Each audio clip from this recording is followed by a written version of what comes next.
आता मध्ये लखनौमध्ये केस झालेली, भेटले दोघे, बोलायला गेले, बोलले, डिनर वगैरे केला. त्यानंतर त्या लोकांनी हॉटेल बुक केलं. हॉटेल बुक केल्यानंतर त्या लोकांमध्ये मेकआउट झाला, त्यांचं सेक्शुअल रिलेशन झालं. त्यानंतर तिने सांगितलं, मी आता पोलिसांना फोन करून सांगते की तू माझ्यावर जबरदस्ती करतोय. मुलांच्या फॅमिलीला ही सतत भीती असते की एखादी डीव्ही म्हणजे डोमेस्टिक व्हायलन्स किंवा एखादी 498A किंवा क्रुएल्टी रिलेटेड एनी केसेस सहज फाईल होतात ना. आणि ह्या सगळ्या केसेस, मुलगी गेली पोलीस स्टेशनला, आरडाओरड केला, रिटर्न मध्ये एखादी कंप्लेंट केली की फाईल होतात. मुलीने स्वतः विचार करणं गरजेचं आहे. म्हणजे मुलगा जर 25 वर्षाचा आहे आणि तुम्ही त्याच्याकडे म्हणाल की त्याला 1 BHK फ्लॅट पाहिजे, त्याची स्वतःची कार पाहिजे आणि त्याला सरकारी नोकरी पाहिजे, तुझे वडील 25 वर्षाचे होते तेव्हा त्यांच्याकडे हे होतं का ग? अगदी म्हणजे अशा आम्ही बऱ्याच केसेस बघतो की मेंटेनन्स जास्त मिळावा म्हणून जॉब सोडतात, की कोर्टाला असं दाखवायचं की मी काम करत नाही आणि माझा नवरा काम करतो आणि तो बरे कमवतो, सो त्याने त्याच्या अमाऊंटचा काही भाग मला देण्यात यावा. स्त्रियांना ही सतत भीती असते पुरुषाचा भविष्यात गैरफायदा घेतील. डिवोर्सच्या केसेसमध्ये हेच पेपर्स लावले जातात. ऍडव्होकेट इन्फ्लुएन्स करतात किंवा ऍडव्होकेट सजेस्ट करतात की बाबा तिला कुठच्या डॉक्टरकडे नेलेलंस का, सायकॅट्रिस्ट कडे घेऊन गेलेलंस का, मग त्याचे पेपर्स लावून त्या कारणावर डिवोर्स घेतले जातात. म्हणजे मुळात तोडायचा जेव्हा विचार करतो ना, तेव्हा मला पर्सनली असं वाटतं की एकदा विचार करावा की आतापर्यंत सांभाळलं का. शिखर धवनची जी एक केस होती अबाउट काय म्हणतात क्रुएल्टी आणि क्रुएल्टीच्या रिलेटेड, सो त्यामध्ये मीडियाने कोणीच काही जास्त ते घेतलं नाही. बट अगेन हे जर कुठल्या मुलीच्या बाबतीत किंवा स्त्रीच्या बाबतीत असतं, जसं मी टूचं झालं होतं, सो ते एकदमच मीडियाने उचललं असतं. सो ती केस तुम्ही थोडी एक्सप्लेन करायला.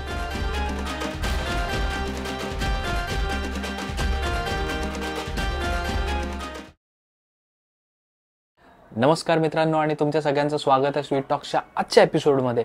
आजचा आपला भाग आहे मॅरेज स्कॅम्स आणि मेन राईट्सच्या बाबतीतला. आणि आजच्या आपल्या ज्या गेस्ट आहेत त्या आहेत जयश्री यादव, ज्या कौटुंबिक न्यायालय, त्याच्यानंतर सेशन कोर्ट आणि हायकोर्टमध्ये ॲडव्होकेट आहेत. अजून एक त्यांची अचीवमेंट सांगायची झाली तर पब्लिक इंटरनॅशनल लॉमध्ये त्या गोल्ड मेडलिस्ट आहेत. सो त्याच्यामुळे मला खूप इन्फॉर्मेशन मिळाली या पॉडकास्टद्वारे आणि आय होप तुम्हाला पण मिळेल. मला माहिती आहे की माझे जे मित्र आहेत त्यांना तर हा पॉडकास्ट नक्कीच आवडणार आहेत. बट आय टेल यू की ज्या फिमेल फ्रेंड्स असतील माझ्या किंवा मग ज्या महिला असतील, एक मुली असतील, यांना हा टॉपिक थोडा सेन्सिटिव्ह वाटू शकतो. हा भाग जो आहे हा मी कुठेही एका जेंडरला टार्गेट करून शूट करण्याचा प्रयत्न नाही केलेला आहे. आम्हाला आफ्टर कोविड जे काही फॅक्ट्स होत्या त्या फॅक्ट्सवर आणि जयश्रीजींनी जे काही ऑब्झर्व केल्यात आत्तापर्यंतच्या केसेस, त्या बेसिसवर हा पॉडकास्ट आम्ही क्रिएट केलेला आहे. So please understand it. आणि हा पॉडकास्ट जो आहे हा अवेअरनेस क्रिएट करण्यासाठी केलेला आहे आणि ह्याच्यातून सगळ्यांनाच ओव्हरऑल आत्ता जग कुठल्या स्टेजला आहे आणि काय आपल्या आजूबाजूला गोष्टी घडत आहेत, घडू शकतात आणि त्याच्यापासून आपण कसं वाचलं पाहिजे हे याच्यात सांगण्यात आलेलं आहे. आजचा आपण पॉडकास्ट चालू करूयात. 3, 2, 1 ॲक्शन.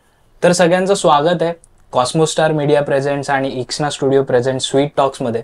आजचा आपला टॉपिक आहे तो म्हणजे पुरुषां रिलेटेड काही लिगल अमेंडमेंट्स असतील किंवा काही लॉज असतील ते येऊ शकतात का. कारण की जे आत्ताचे लॉज आहेत ते जास्त करून स्त्रियांच्या बाजूने झुकलेले आहेत आणि त्यासाठी आपल्यासोबत आहेत ॲडव्होकेट जयश्री. सो तुमचं स्वागत आहे आमच्या स्वीट टॉक्समध्ये. Thank you so much. आणि आता सगळ्यांना तुमची ओळख तर कळालीच आहे आपल्या इंट्रोमधून. सो मी स्ट्रेट अवे चालू करूयात आपला क्वेश्चन. नक्की नक्की. सो पहिला क्वेश्चन हाच की आफ्टर कोविड आता जे डिवोर्सेसचं प्रमाण वाढलेलं आहे आणि ज्याच्यामध्ये मी असं काही केसेस बघितल्या ज्याच्यामध्ये महिला ज्या आहेत, स्त्रिया ज्या आहेत, त्या डिरेक्टली छोट्या छोट्या रिझन्सवरून डिवोर्स देतात. अगदी. सो ह्याबद्दल तुम्हाला काय म्हणणं आहे? खूप सांगावं असं वाटेल मला याबद्दल. मुळात तुझे मुद्दा जो उचललायस ना की आफ्टर कोविड डिवोर्सचं प्रमाण वाढलंय, खरंच आफ्टर कोविड डिवोर्सचं प्रमाण प्रचंड वाढलंय. म्हणजे पहिले जर 40% डिवोर्स होत होते तर आता त्याचं प्रमाण 80% झालंय. अगदी लहान लहान लहान गोष्टींवरून हल्ली डिवोर्स होतात. कारण त्याला सो कॉल्ड बरेच असतात. म्हणजे मेंटल स्ट्रेस, महागाई वाढली आहे, घरचे खर्च वाढलेत, घरात होणारे वाद. पण ते वाद खरंच विकोपाला पोहोचतील आणि नातं तोडायची वेळ येईल एवढे मोठे वाद आहेत का? बरं, हे आपल्या आई वडिलांच्या वेळेला व्हायचे नाही का? अगदी व्हायचे. म्हणजे आपल्या आई वडिलांनी जेवढ्या गोष्टी सहन केल्या तेवढ्या तर अगदीच आपण नाही करत आहोत.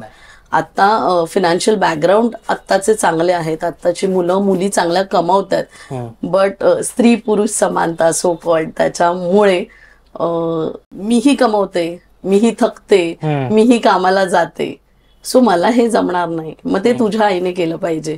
तुझी आई तर घरी असते ना. अरे पण तुझ्या आईचं वय काय? बरं, तुझ्या आईला तू घरात असताना सांगशील का? या सगळ्या गोष्टींचा विचारच केला जात नाही. असं नाहीये की प्रेम कमी झालंय, प्रेम आजही आहे. मी तुला आफ्टर कोविडचा एक मुद्दा सांगते. फॅमिली कोर्टात कोविड जस्ट संपलेला आणि कोर्ट चालू झालेले आणि एका मॅटरसाठी मी माझ्या एका मॅटरसाठी गेलेली. डिवोर्सची प्रोसेस कशी असते, आपण फाईल करतो, त्यानंतर म्युच्युअल कन्सेंट, काउन्सिलिंग होतं आणि मग डिवोर्स होतो. सो मी माझ्या एका मॅटरसाठी गेलेली असताना तिकडे समोर काउन्सिलिंग रूम होता आणि एक कपल काउन्सिलिंगसाठी आतमध्ये गेलं आणि मी माझ्या मॅटरसाठी थांबलेले होते. बाहेर आलं, त्यांचं काउन्सिलिंग झालं, ते लोक बाहेर आले आणि त्यातल्या वाईफने बॅगेतून असं पटकन सॅनिटायझर काढलं आणि नवऱ्याच्या हातात दिलं. अच्छा. त्याने आपले हात क्लीन केले आणि तिने पुन्हा सॅनिटायझर ठेवलं. मला सतत हा प्रश्न आहे, तुझं प्रेम आहे ना त्याच्यावर, त्याला काही होऊ नये म्हणून तू सॅनिटायझर दिलंस, त्याच्या आयुष्याची काळजी आहे, तुझं त्याच्यावर प्रेम आहे, मग एवढा टोकाचा निर्णय का? मग काउन्सिलिंग रूम मध्ये जाऊन तुम्ही काय केलं? मग अगदी टोकाची भूमिका न घेता आताच्या जनरेशनने जर विचार केला, म्हणजे मुळात तोडायचा जेव्हा विचार करतो ना, तेव्हा मला पर्सनली असं वाटतं की एकदा विचार करावा की आतापर्यंत सांभाळलं का? बरोबर. तुम्ही 4 वर्षानंतर लग्न तोडताय तर 4 वर्ष का जपलं त्या नात्याला? काहीतरी होतं, कुठेतरी प्रेम होतं. तर मग त्या गोष्टींचा विचार केला पाहिजे, जो आता होत नाही. म्हणजे आता सगळ्यात जास्त विचार मला सुखी राहायचंय, बाकी काही असू दे, इंडिपेंडेंट. कारण आता स्त्रिया कमवायला लागल्यात, पुरुषांच्या बरोबरीने कमवायला लागल्यात. म्हणजे आनंद आहे आपल्याला या गोष्टीचा, असं नाही. आनंद पुरुषांच्या खांद्याला खांदा लावून आताच्या स्त्रिया काम करतात, पण नातं टिकवण्याची गरज आहे असं मला पर्सनली वाटतं. मग याला आपण असं म्हणू शकतो का की दोन्ही म्हणजे स्त्री आणि पुरुष इम्पेशंट व्हायला लागलेत अबाउट देअर बॉन्ड म्हणा, किंवा मग एक्सपेक्टेशन जे आहेत या आफ्टर कोविड खूपच वाढल्यात एकमेकांच्या बाबतीत? अगदीच. एक्सपेक्टेशन तर म्हणजे पहिल्यापासूनच हा प्रॉब्लेम आहे की एक्सपेक्टेशन आपल्या स्वतःकडून नाही आहेत आणि समोरच्याकडून. मग ती स्त्री असू दे किंवा पुरुष असू दे, पुरुषांचे एक्सपेक्टेशन आहेत माझ्या बायकोने जेवण करावं, माझ्या बायकोने भांडी घासावी, कपडे धुवावेत, माझं सगळं रेडी द्यावं, मला डब्बा द्यावा. का? बरं, तिचे एक्सपेक्टेशन आहेत की त्याने जास्त कमवावं, त्याने घर सांभाळावं, त्याने आई बरोबर मलाही सांभाळावं, माझ्यापासून म्हणजे मला वेगळं ठेवावं, मला वेगळ्या घरात ठेवावं. अगं का? म्हणजे अगदीच तुमचे एक्सपेक्टेशन कुठच्या कुठे आहेत ना रे, स्वतःकडून का नाही आहेत? बरोबर. तेव्हा ना स्वतःकडून एक्सपेक्टेशन आनंदी राहाल तुम्ही, गरजच नाहीये. त्यामुळे एक्सपेक्टेशन हा तर एक मुद्दा आहेच. आणि इम्पेशनच्या बाबतीत मी असं म्हणेन ना, मेंटल हेल्थचा हल्ली विचार केला जातो, नो डाऊट, पण तो योग्य पद्धतीने विचार करणं फार गरजेचं आहे. आपण काहीतरी ऐकून, कोणाचं तरी ऐकून माझी मेंटल हेल्थ करून चालत नाही. आपण एखादी स्त्री सासरी काय झालं हे माहेरी फोन करून सांगते आईला, आई ऐकणार, हो काळजी घे, बघ, सांभाळून घे, एवढंच बोलणार. अशा वेळेला तुम्ही एखाद्या चांगल्या डॉक्टरकडे जाणं गरजेचं आहे. जसे शरीराला डॉक्टर असतात तसे मनाला एक डॉक्टर आहेत ना. मग त्यावेळेला तो जर ते पाऊल जर नाही उचललं तर ते अयोग्य आहे. बरं, उचललं तर स्त्रियांना ही सतत भीती असते पुरुषाचा भविष्यात गैरफायदा घेतील. डिवोर्सच्या केसेसमध्ये हेच पेपर्स लावले जातात. ऍडव्होकेट इन्फ्लुएन्स करतात किंवा ऍडव्होकेट सजेस्ट करतात की बाबा तिला कुठच्या डॉक्टरकडे नेलेलंस का, सायकॅट्रिस्ट कडे घेऊन गेलेलंस का. मग त्याचे पेपर्स लावून त्या कारणावर डिवोर्स घेतले जातात. त्यामुळे सगळ्याच गोष्टी एकमेकांना जोडलेल्या आहेत. मुळात सगळ्यात मेजर प्रॉब्लेम आहे कॉन्व्हर्सेशन्स नाही आहेत. तुम्ही सगळ्याबद्दल बोलता, मी काम करते, मी भांडी घासते, मी हे करते, मी ते करते, अरे पण नात्यामध्ये हे आपण दोघांनी मिळून करूया, हे कॉन्व्हर्सेशन होणं गरजेचं आहे. मला तुझ्यापासून हा त्रास होतो, हे सुधारण्यासाठी आपण दोघं काय करू शकतो याबद्दल बोलणंच होत नाही ना. मला हे त्रास होतो, तू हे सुधार, पण त्याच्यात माझे इनिशिएटिव्ह काय असणार आहेत याबद्दल बोलणं फार गरजेचं. म्हणजे मी एक व्हिडिओ बघितला होता ज्याच्यामध्ये माझा मित्र आहे RJ सोहम म्हणून, सोहम शहाणे म्हणून. सो त्यांनी असं सांगितलं होतं की ज्यावेळी मुलगी कमवायला लागते तर ती विचार करते की मी आता हे कमवून कशी काय इंडिपेंडेंट होईल, आणि ज्यावेळी एखादा मुलगा कमवायला लागतो त्यावेळी तो म्हणतो की आता हे पैसे येतात सो कसं मी माझ्या फॅमिलीला एक रिस्पॉन्सिबिलिटी घेऊन बहिणीचं लग्न असेल, आई बाबांना हे करणार.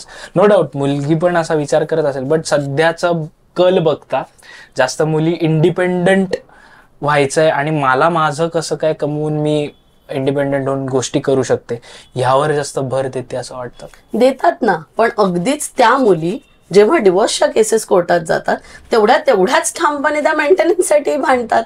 अच्छा, अगदी म्हणजे अशा आम्ही बऱ्याच केसेस बघतो की मेंटेनन्स जास्त मिळावा म्हणून जॉब सोडतात. बर, की कोर्टाला असं दाखवायचं की मी काम करत नाही आणि माझा नवरा काम करतो आणि तो बरे कमवतो, सो त्याने त्याच्या अमाऊंटचा काही भाग मला देण्यात यावा. बापरे, हे अगदी सर्रास चालतं आजकाल, सर्रास. सध्याची सिच्युएशन मध्ये म्हणजे जे आता लग्न करणार आहेत, फॉर एक्झाम्पल आपण धरून चालूया की 22, जसं खूप अर्ली आता 22, बट 22 to 35 पर्यंतचं जे एज कॅटेगरीतले मुलं मुली असतात. सो मुलाकडचे आई वडील जे असतात ना ते म्हणतात की चल आमचा मुलगा खुश आहे ना, आम्हाला काही प्रॉब्लेम नाही, आम्हाला तुला काय हवंय, आम्ही वेगळं राहावं, आम्ही वेगळं राहतो, काय सेपरेट घर पाहिजे, घर असेल काय, बाकी ज्या काय वॉट एव्हर गोष्टी असतील. पण मुलीचे आई वडील जे असतात ना ते थोडेसे पॉझिटिव्ह असतात की ते म्हणतात की नाही नाही मग ह्या स्पेसिफिक गोष्टी पाहिजेत किंवा इन्फ्लुएन्स करतात बऱ्यापैकी. सो ह्याबद्दल तुम्हाला काय? मला ना याबद्दल सांगावंसं वाटेल, अशा वेळेला ना मुलीने स्वतः विचार करणं गरजेचं आहे. म्हणजे मुलगा जर 25 वर्षाचा आहे आणि तुम्ही त्याच्याकडे म्हणाल की त्याला 1 BHK फ्लॅट पाहिजे, त्याची स्वतःची कार पाहिजे आणि त्याला सरकारी नोकरी पाहिजे, तुझे वडील 25 वर्षाचे होते तेव्हा त्यांच्याकडे हे होतं का ग? पण मग अशा वेळी म्हणतात की ती जनरेशन वेगळी होती. अगदीच ना, तेव्हा जर कांदा 5 रुपयाला होता तर आता 50 रुपयाला झालाय. सो तेव्हा जर छोटा जॉब असेल तर आता त्या रिलेटेड त्यांच्याकडे 1 BHK नाही 1 RK तरी होता का? त्यांनी त्यांची रिटायरमेंट झाल्यानंतर पेन्शनच्या पैशातून 1 BHK किंवा 1 RK कुठेतरी लांब मुंबईपासून किंवा पुण्यापासून घेतलेलं आहे. करेक्ट. एवढे वर्ष ते एकतर सरकारी कुठेतरी घर मिळालंय तिथे राहिलेत, नाहीतर रेंटवर राहिलेत.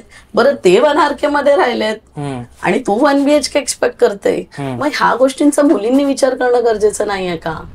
अगदीच गरज आहे. बरं पुरुषाचे किंवा मुलाचे आई वडील का रेडी असतात? सतत भीती असते एखादी 498 फाईल करतील.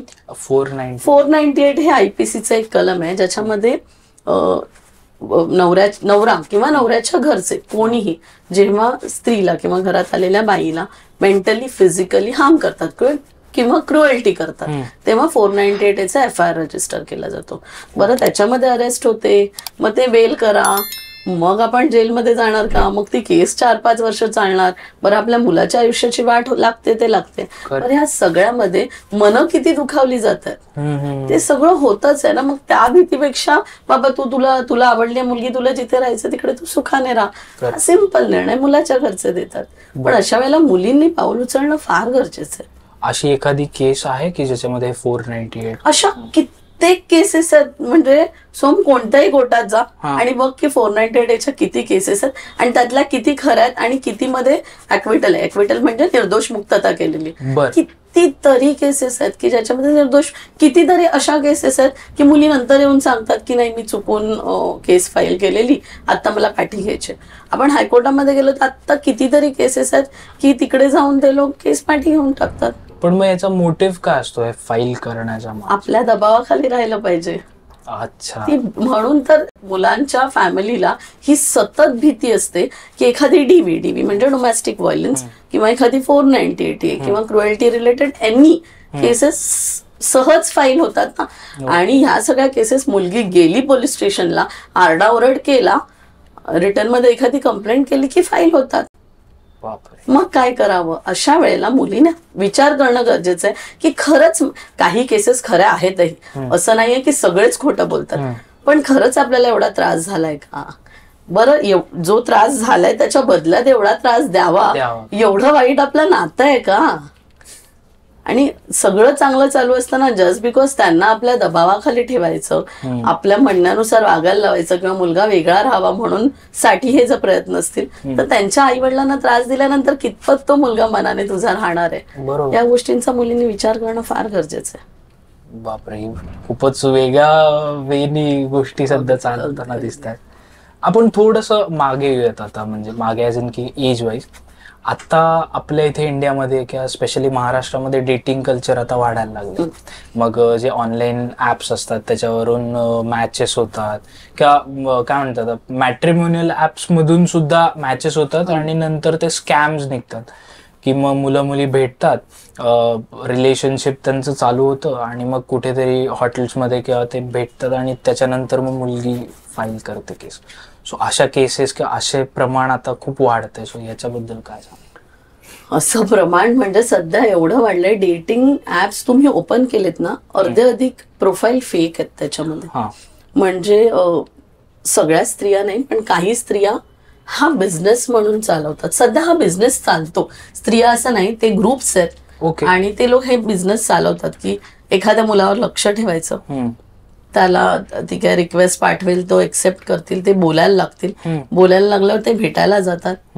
आता मध्ये लखनौ मध्ये केस झालेली, की भेटले दोघे, बोलायला गेले, बोलले, डिनर वगैरे केला, त्यानंतर त्या लोकांनी हॉटेल बुक केलं. हॉटेल बुक केल्यानंतर त्या लोकांमध्ये मेकआउट झाला, त्यांचं सेक्शुअल रिलेशन झालं आणि त्यानंतर तिने सांगितलं मी आता पोलिसांना फोन करून सांगते की तू माझ्यावर जबरदस्ती करतोय. तो घाबरला. बरं, तिने फोन केला, तिकडे पोलीस आले, त्याला घाबरवलं, त्याच्याकडून 1 की 1.5 लाख रुपये त्यांनी घेतले आणि त्यानंतर ते निघून गेले. पण ते खोटे पोलीस होते आणि तो त्यांचा ग्रुप होता. अशा वेळेला त्या पुरुषाने काय करावं आणि कोणावर विश्वास ठेवावा? तो तर घाबरला ना, पोलिसांच्या गणवेशात कोणीतरी आलंय. अशा वेळेला त्यांनी खरंच पोलीस स्टेशन मध्ये ते जर आले तर त्यांनी पोलीस स्टेशन मध्ये जाणं गरजेचं होतं. बरोबर, त्याने हे खोटं आहे हे सांगणं गरजेचं होतं. मुळात ह्या सगळ्या ज्या डेटिंग ऍप्स आणि हे सगळं चाललंय ह्याच्यावर विश्वास ठेवणं कठीण आहे. आपण कोणाला भेटतोय, आपण म्हणजे हल्लीचं जनरेशन तर अगदी सहज भेटायला जातात, 2 दिवस चॅट केले नाही तर तिसऱ्या दिवशी भेटायला जातात. पण आपण खरंच विश्वास ठेवणं गरजेचं आहे का? कारण अशा केसेस हल्ली सतत आणि सर्रास घडतात. तर त्याच्यावर थोडंसं सध्याच्या जनरेशनने विचार करणं गरजेचं आहे. पण मग याच्यातून वाचणं काय पॉसिबल आहे की कसं वाचावं? की फॉर एक्झाम्पल आता मीच एखादं काय म्हणतात मॅच आलेला आहे, मी गेलेलो आहे आणि मग ती समोरची व्यक्ती फेक आहे का, तो ग्रुप आहे, कसं ओळखायचं? मुळात ह्या गोष्टींवर विश्वास ठेवणंच चुकीचं आहे. अच्छा, आहेत ना आपल्या आजूबाजूला लोक, आपण बोलू शकतो की मुळात आपण बोलणं गरजेचं आहे, आपल्या लोकांना भेटणं गरजेचं आहे, रोजचे आपले मित्र आहेत, मैत्रिणी आहेत, आपण त्यांना भेटणं गरजेचं आहे. डेटिंग का? तुम्हाला पार्टनर हवाय म्हणून, मग पार्टनर तर असेही मिळतात की, मग ते व्हर्च्युअल का हवे आहेत? मग आणि तू बोलतोयस तो मुलगा आहे की मुलगी आहे हेही अनेकदा माहिती नसतं. हल्ली हेही स्कॅम होतात की तुम्हाला तुमचाच व्हिडिओ पाठवतात न्यूड आणि त्याच्यावरून जे वेगळ्या लेवलचे क्रिमिनल स्कॅम्स होतात ते तर अल्टिमेट लेवलचे आहेत. मग ह्या सगळ्या गोष्टींना का बळी पडा? आणि मुळात ह्या सगळ्याचं कारण काय माहितीये? आपण बोलणं थांबवलंय, आपण आपल्या लोकांना भेटणं थांबवलंय, आपण आपल्या लोकांशी बोलणं थांबवलंय, आपल्याला अननोन लोकांशी बोलायला आवडतंय, आपल्याला चॅटवर बोलायला आवडतंय. आहेत ना, फॅमिली आहे, फ्रेंड्स आहेत, सगळेच आहेत, आपण बोललं पाहिजे. गुरु आहेत आपले, आध्यात्मिक गुरु आहेत, त्यांच्याशी शेअर करा. म्हणजे एक चांगला पर्याय आपण निवडूच शकतो, पण अशा गोष्टींना बळी पडू नका. मग हे ऍप्स काही याच्या बाबतीत करू शकतात? म्हणजे तुम्ही काही त्यांच्यावर फॉर एक्झाम्पल लॉज काही आलेत त्या बाबतीत? नाही ना, ऍप्सचा मुद्दा हे काय, कन्सर्न काय, आम्ही भेट करून देतो, ते ह्याची रिस्पॉन्सिबिलिटी का घेतील? तुम्ही गेलात भेटायला, तुम्ही बोललात, तुम्ही जे काय करायचं ते केलं, त्यांचा काही कन्सर्नच नाही या गोष्टीशी. आणि याच्यामध्ये मी अगेन परत आपण पुरुषांच्या एक काय म्हणतात लॉज कडे येऊया की आता फॉर एक्झाम्पल जर मी गेलो पोलीस स्टेशनमध्ये आणि मी जर असं सांगितलं की असं असं माझ्या बाबतीत घडलंय, तर पोलीस, मी असं ऐकलंय काही केसेसमध्ये की पोलीस उलट त्या पुरुषालाच हे करतात किंवा त्या मुलालाच झापतात की तू का म्हणून गेला, तू का हे केलंस, तिने मेसेज केला का तुला तसं आलं, तू भेटायला म्हणून का गेला. सो हे अगेन परत थोडंसं आहे ना, म्हणजे जसं मी सुरुवातीला बोलली की आपले बरेच कायदे हे स्त्रियांच्या बाजूने आहेत, बरेच कायदे. आणि आता जे नवीन बिल पास होत आहे आणि जे काही होत आहे त्याच्यामध्येही बरेच कायदे स्त्रियांच्याच बाजूने आहेत. त्यामुळे पुरुषांनी याची खबरदारी घेणं फार गरजेचं आहे. पोलीस कंप्लेंट घेत नाहीत असं नाही, घेत नसतील तर एखादी लिखित तक्रार केली आणि त्याच्यावर जर एक्नॉलेजमेंट घेतलं तर त्यांना आपली तक्रार घेणं भाग असतं. पण कसं हे सर्वसामान्यांना माहिती नसतं. आपण जाऊन ओरली बोलतो, ते काही रिस्पॉन्ड करत नाही, आपल्यालाच ओरडतात आणि आपण परत निघून जातो. तुम्ही जर लिखित तक्रार केली, त्याचे सीसी आपण हायर अथॉरिटीजना दिले तर पोलिसांना तुमची तक्रार घेणं भाग आहे. कॉपी देणं आपण त्याची, म्हणजे आपण जसं पोलीस इन्स्पेक्टरला देतो तसे कमिशनर पर्यंत हायर अथॉरिटीज वेगवेगळ्या आहेत ना, तर सगळ्यांना जर आपण त्याची कॉपी दिली तर आपली तक्रार घेणं त्यांना भाग आहे. ओके. आता मगाशी जे आपण डिवोर्स रिलेटेड बोलत होतो, सो जास्त गवगवा झाला नाही, बट शिखर धवनची जी एक केस होती अबाउट काय म्हणतात आणि क्रुएल्टीच्या रिलेटेड, सो त्यामध्ये मीडियाने कोणीच काही जास्त ते घेतलं नाही.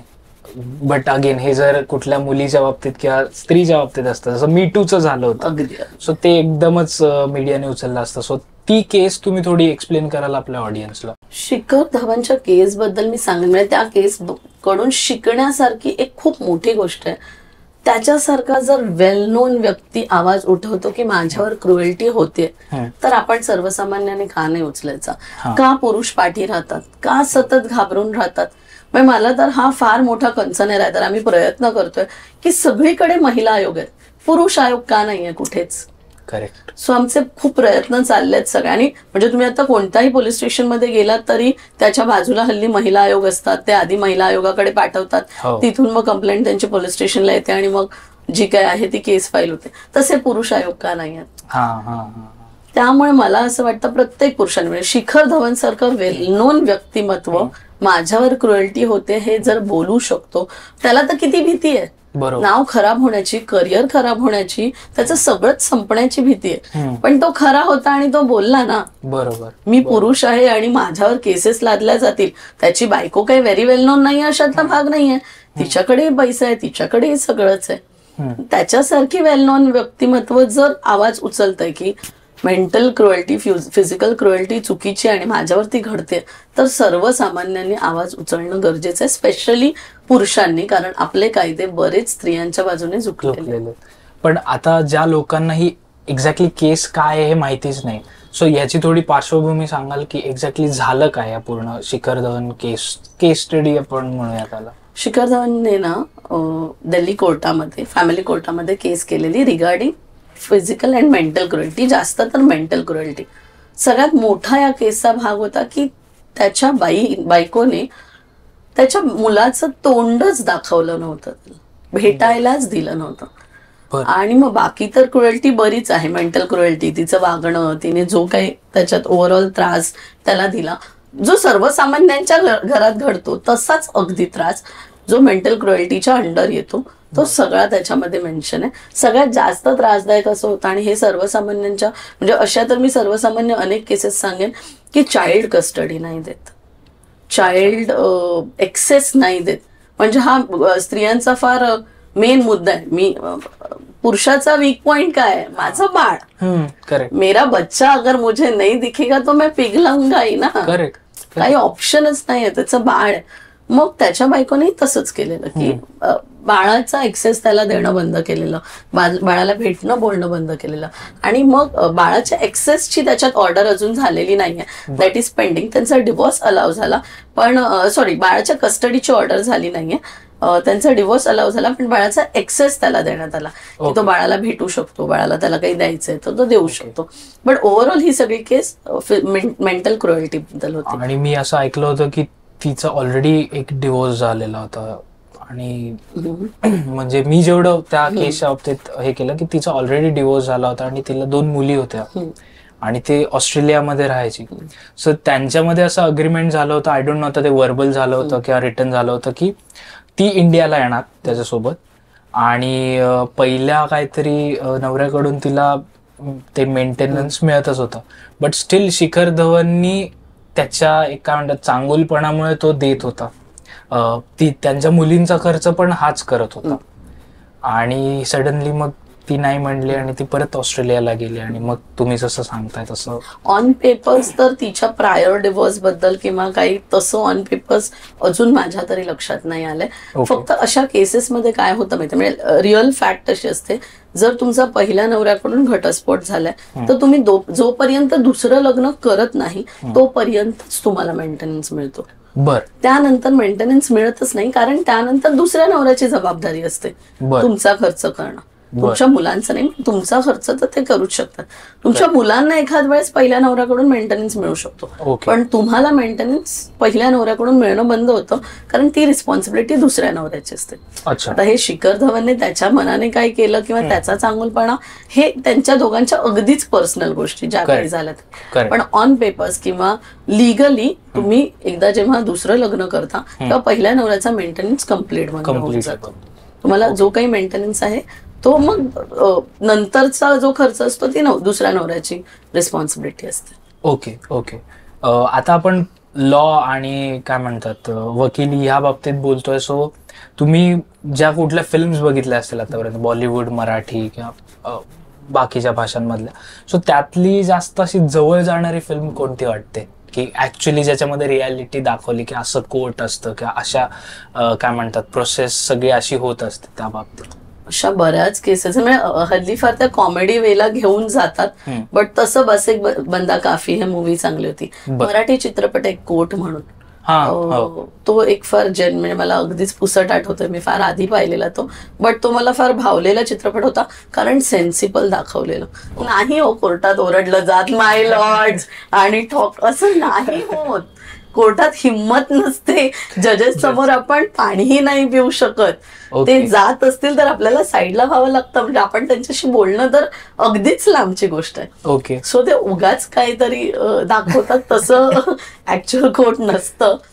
आणि बस एक बंदा काफी एक सेन्सिबल मूवी होता आणि रिअलिस्टिक होता जे घडलंय त्याच्याबद्दल. आणि असं होतं म्हणजे जेव्हा एखादा ज्युनियर ऍडव्होकेट अपियर होतो तेव्हा बाकी सिनियर्समुळे त्याला किती दबाव येतो किंवा त्याला किती दाबलं जातं. मोठमोठी नावं असतात, किती सारे प्रपोजल्स येतात, पण जो जेन्युइन आहे तो जेन्युइन आहे. वो लढेगा, वो करेगा और वो जस्टिस के लिए फाइट करेगा. ओके. एखादी केस फॉर एक्झाम्पल मला आता XYZ रिलेटेड मला फाईल करायची असेल तर एक्झॅक्टली पूर्ण ही प्रोसेस काय असते, म्हणजे लॉची किंवा मग कोर्टची प्रोसेस काय असते की जे आपण म्हणतो की हायकोर्ट किंवा सुप्रीम कोर्ट, सो ह्या लेवल्स कशा असतात? सो ज्यांना माहिती नाही अबाउट काहीच कोर्ट रिलेटेड, सो त्यांना एक पूर्ण एक सिनारिओ सांगा. आपण रिलेशनशिप बद्दल बोलतो, आधी आपण डिव्होर्स बद्दल बोलूया, ते बेटर. डिव्होर्स एक तर दोन प्रकारचे असतात, एक म्युच्युअल कन्सेंट डिव्होर्स आणि एक single petition divorce, contested divorce असतो. म्युच्युअल मध्ये हजबंड अँड वाईफ दोघेही रेडी असतात, म्हणजे तू पण रेडी आहेस, मी पण रेडी आहे, आम्हाला दोघांनाही डिव्होर्स घ्यायचा आहे. आपण एखाद्या ऍडव्होकेटकडे जातो, त्यांना आपण आपली एंटायर स्टोरी सांगतो की मला आय एम सो सॉरी माझं खोकला आज. आपण त्यांना एंटायर स्टोरी सांगतो आमची की मला हे प्रॉब्लेम आहेत, हे प्रॉब्लेम आहेत. पेपर्स मध्ये लिहिताना दोघांमध्ये कम्पॅटेबिलिटी इश्यूज आहेत आणि त्यामुळे आम्ही एकत्र राहू शकत नाही, हा सिम्पल मुद्दा असतो. म्युच्युअल कन्सेंट मध्ये हा हे वागला, ती ते वागली, त्याने असं केलं तसं, हे काहीही येत नाही. त्याच्यात कन्सेंट टर्म्स डिसाईड होतात की मी अॅल्युमिनी एवढी देईन, मी इंटरफिअर करणार नाही, मी जे काय तुमचे मुलाचा एक्सेस, मुलाची कस्टडी, हे बेसिक डिटेल्स येतात, हे कोर्टामध्ये फाईल केले जातात. पहिली डेट जी असते जेव्हा तुमचं अपिअरन्स होतो, फायलिंग केलं जातं. त्याची दुसरी डेट एक 2 महिन्यानंतर येते, जी काउन्सिलिंगची असते. त्याच्यामध्ये दोघांनाही समजवलं जातं आणि जेन्युइनली एफर्ट्स फॅमिली कोर्टाचे काउन्सिलर्स घेतात की खरंच गरज आहे का, म्हणजे खरंच डिवोर्सला जाईल एवढं तुमचं नातं आहे का. दोघेही तरीही फर्म असतील किंवा मला डिवोर्स घ्यायचाच आहे, तर त्याच्या अजून 4 महिन्यानंतर फायनल ऑर्डरची डेट येते. तेव्हा जज समोर तुम्हाला उभे करतात, तेव्हा पुन्हा एकदा तुम्हाला विचारतात की जेन्युइनली तुम्हाला डिवोर्स घ्यायचा आहे का, निर्णय पक्का आहे का, आणि त्या दिवशी डिवोर्स होतो. म्हणजे म्युच्युअल कन्सेंट डिवोर्स अगदीच 3 तारखांमध्ये आणि 6 महिन्यांमध्ये होऊन जातो. बर 6 महिन्यांपेक्षा जास्त वेळ लागत नाही. हल्ली तो जो वेटिंग पिरियड असतो 6 महिन्याचा तोही वेव ऑफ करता येतो इन सम केसेस. म्हणजे काही अगदीच क्रिटिकल केसेस आहेत, अगदीच कोणी आजारी आहे, अगदीच आउट ऑफ कंट्री आहे, तर अशा काही एक्सक्लुझिव्ह मॅटर्स आहेत ज्याच्यामध्ये आपण तो 6 महिन्याचा पिरियड वेव ऑफ करून घेऊ शकतो. ओके. कॉन्टेस्टेड डिवोर्स थोडासा कॉम्प्लिकेटेड आणि मानसिक त्रास देणारा असतो. आता हजबंड अँड वाईफ आहेत, त्यापैकी एक कोणीतरी डिवोर्सला रेडी आहे आणि दुसरा रेडी नाहीये. That is single petition or contested divorce.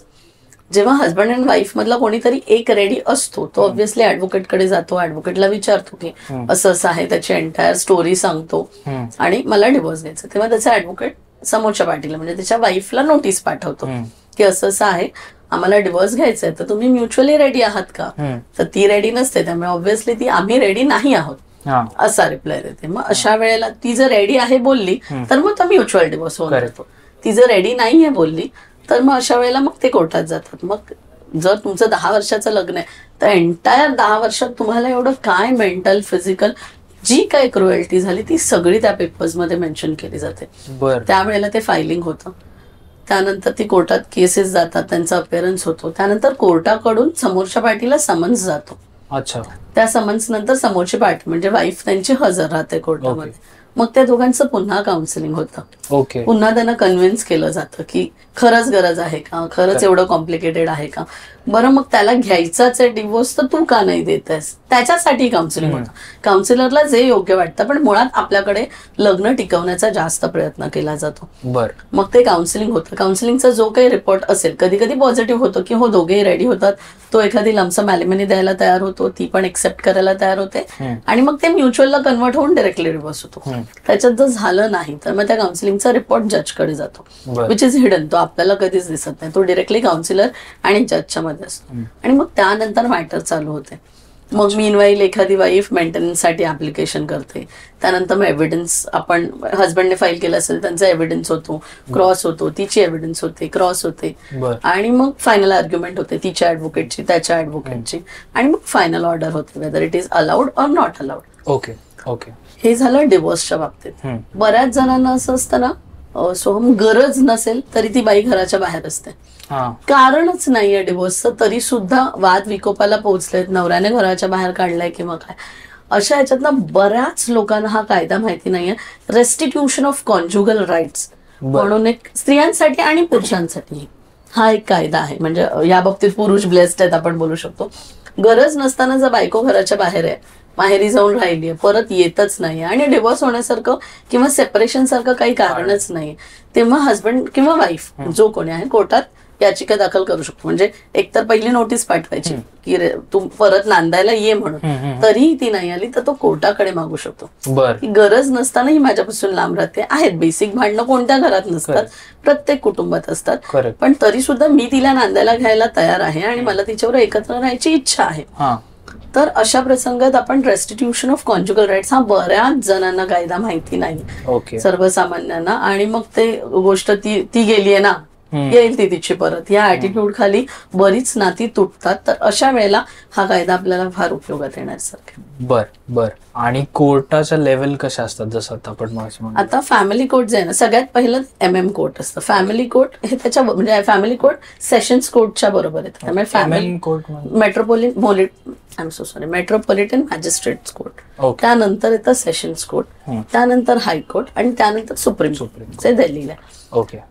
Family court हे सेशन्स कोर्टाच्या बरोबरीने येतं. त्यामुळे फॅमिली कोर्टात जर एखादा निकाल लागला आणि तो आपल्याला मान्य नसेल तर आपल्याला डिरेक्टली हायकोर्टात जावं लागतं. पण MM कोर्टात एखादा जर निकाल लागला आपल्याला मान्य नसेल तर आपल्याला सेशन्सला जायची संधी असते. सेशन्सचाही मान्य नसेल तर आपण हायकोर्टात जाऊ शकतो आणि हायकोर्टाचाही मान्य नसेल तर आपण सुप्रीम कोर्टात जाऊ शकतो. आपण डिरेक्टली वरच्या कोर्टात नाही जाऊ शकतो. ज्या त्या कोर्टाला तिकडचं ज्युरिस्डिक्शन असतं. ज्युरिस्डिक्शन म्हणजे तो एरिया. म्हणजे एखादी केस जर दादर एरियामध्ये झाली तर तुम्हाला दादर कोर्टातच जाणं भाग आहे, तुम्ही त्याच्या वरच्या कोर्टात डिरेक्टली जाऊ शकतो. ओके.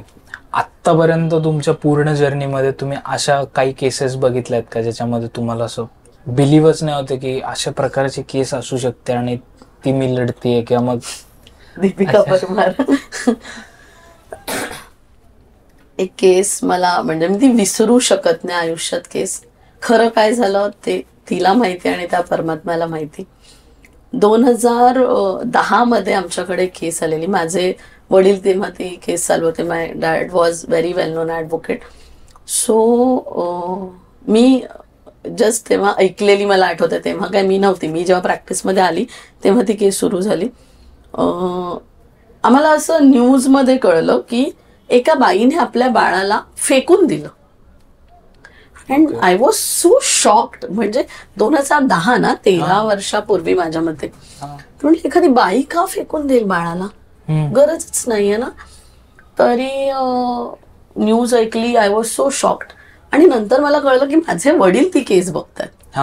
तर मला अजून एक्साइटमेंट वाढली की जाणावं की काय झालंय, का म्हणजे खरंच तिने टाकलंय, चुकून पडलंय, काय झालंय. पण न्यूज मध्ये हे होतं, म्हणजे तुम्ही गुगल सर्च केलं तर मिळेल की त्या बाळाने त्या आईने 2 बाळं झाली, त्यातले एका मुलीला. बरं, मग मीडियाने स्टोरी काय क्रिएट केली, मुलगी होती म्हणून टाकून दिली का, मग तिला खर्च नको होता 2 बाळांचा म्हणून टाकून दिली का, अशा अनेक स्टोऱ्या त्याच्यावर क्रिएट झाल्या. 2021-22 मध्ये ती केस, म्हणजे त्यावेळेला आम्हाला असं कळलं की तिला पोस्टपार्टम डिप्रेशन आहे. बर. तर तिला अरेस्ट लगेच झाली नाही. ज्या दिवशी बाळ गेलं असं आम्हाला कळलं, त्यानंतर ती KEM हॉस्पिटलच्या सायकॅट्रिक डिपार्टमेंटमध्ये ऍडमिट होती. ओके. आणि ती जवळजवळ महिनाभर ऍडमिट होती माझ्या मते, if I am not wrong, किंवा एक 15 दिवस असेल ती ऍडमिट. आणि त्यानंतर मग तिला जेव्हा बरं वाटलं तेव्हा तिला मग अरेस्ट झाली. त्यानंतर आपण तिचा बेल केला. ओके. मग मी ते पेपर्स बघितल्यानंतर मला कळलं की तिला बेल ह्या ग्राउंडवर मिळाला की तिला पोस्टपार्टम डिप्रेशन होतं. की बाळ झाल्यानंतर एक वेगळ्या प्रकारचं, प्रत्येक स्त्रीला डिप्रेशन असतं, त्याला पोस्टपार्टम डिप्रेशन म्हणतात. त्यामध्ये मूड स्विंग्स असतात स्त्रियांचे, स्त्रियांना होणारा त्रास असतात. आणि तुम्ही जर वाचलं तर तुम्हाला कळेल त्यावेळेला स्त्री अशा लेवलला पोहोचू शकते की तिच्या हातून काहीही घडू शकतं. ओके. सो या ग्राउंडवर तिला बेल तर झाला. त्यानंतर ती केस बरेच वर्ष चालली. 2022 मध्ये हाच सेम डिफेन्स घेऊन ती केस जेव्हा चालवली गेली तेव्हा माननीय सेशन्स कोर्टाने तिला कन्व्हिक्शन दिलं. ओके. तिला झाली लाईफ इम्प्रिझनमेंट. ओके. आणि माझ्या वडिलांनी ती केस चालवलेली.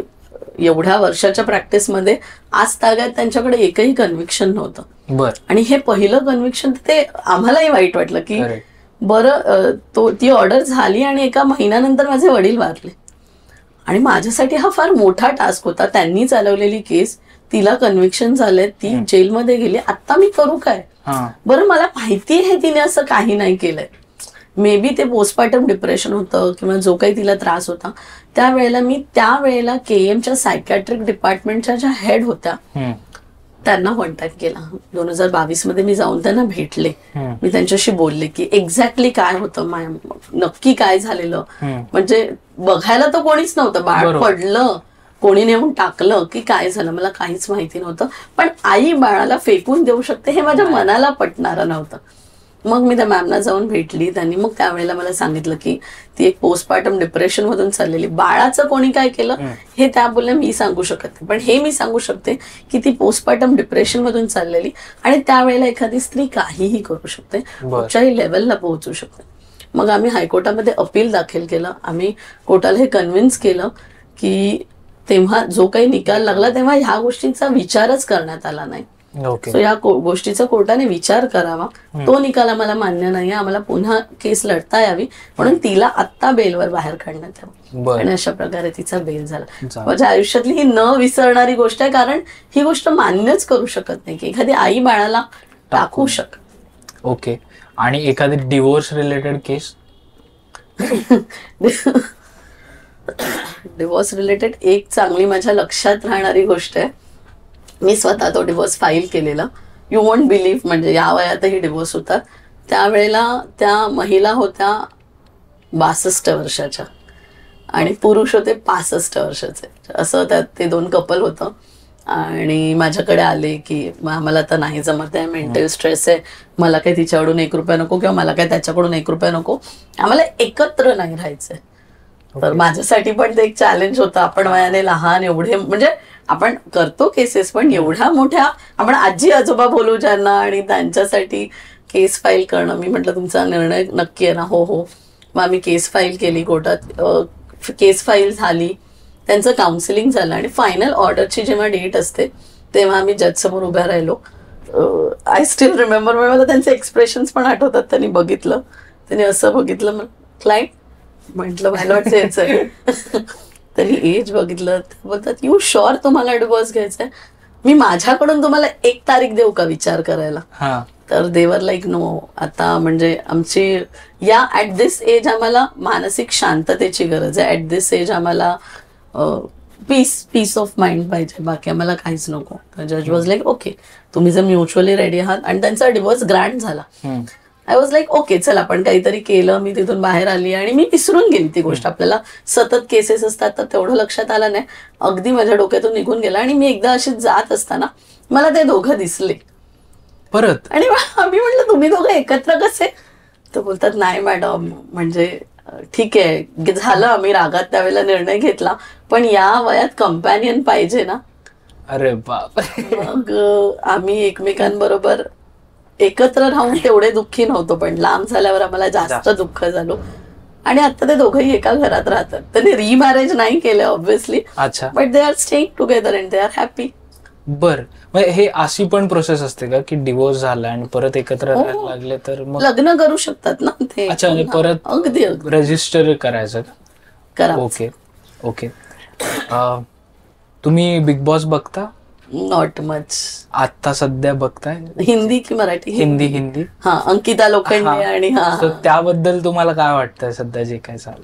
मी ऍज सच फार नाही बघत. थोडंफार जर असं नजरेखालून गेलं असेल तर मला आजही असं वाटतं की जे काही आत्ता हे जे प्रकरण चाललंय, अंकिता लोखंडे म्हणा किंवा तिचे हजबंड विकी म्हणा, आणि त्यांच्या सासू पिक्चर मध्ये जिथे आली, आणि बऱ्यापैकी ह्या स्क्रिप्टेड स्टोरीज असतात व्हेरी फ्रँकली. ओके. आणि जर प्रॅक्टिकली म्हणायला गेलं तर आपण नाही इंटरफिअर करू शकत कोणाच्याच आयुष्यात.